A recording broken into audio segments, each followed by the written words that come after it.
450 years. 450 years ang itinatagal bago malanta ang buting ito. Ito ay buti ng tubig.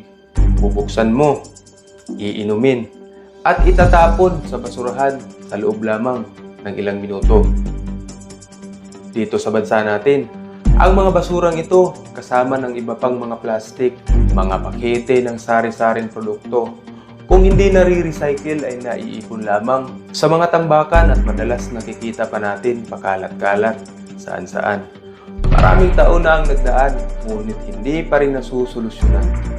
Ngunit may isang bansa na malapit sa atin na may magandang paraan kung paano mawawala ang mga ito sa loob lang ng isang araw. At tunghayan ninyo ang paksang ito dahil ipapakita ko sa inyo kung ano ang ginagawa ng bansang Singapore sa kanilang mga basura.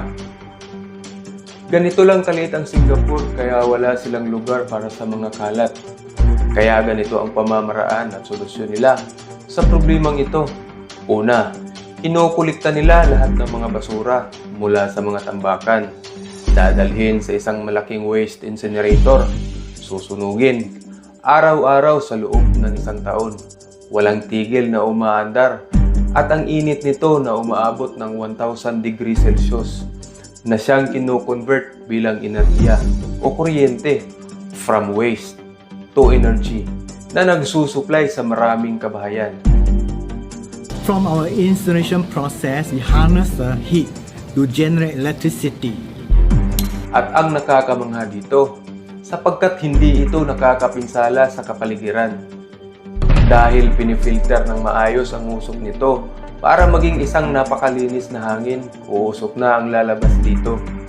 90% ng mga basura ang nasusunog sa loob lang ng ilang oras at ang natitira nito ay ang abo.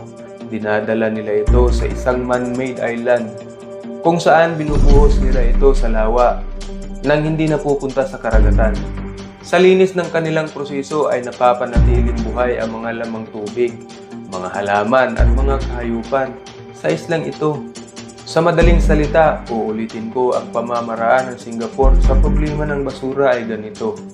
Una, kinukulikta ang mga basura, sinusunog sa incinerator, ginagawang kuryente, sinasala ang usok para maging malinis at itinatapon ang mga abo sa lawa. Ang galing, di ba?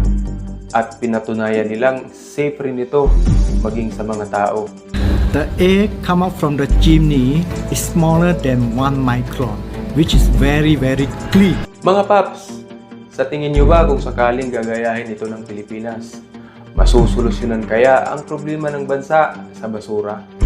Alam nyo ba na may mga kumpanyang gustong subukan ito sa Pilipinas ilang taon na ang nakakalipas? Ito ang WTE na tinatawag o ang Waste to Energy Project. Bagamat marami ang kumukontra, ang ganitong paraan ay isinusulong na rin sa ating bansa.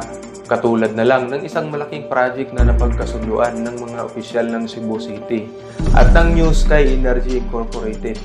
At inaasahan itong itatayo sa Cebu City ang isang malaking waste incinerator sa taong 2025. Ngunit patuloy pa rin ang pagtutol dito ng mga environmental groups dahil lumalabag daw ito sa ating environmental laws.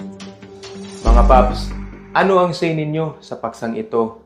Please comment your answers below.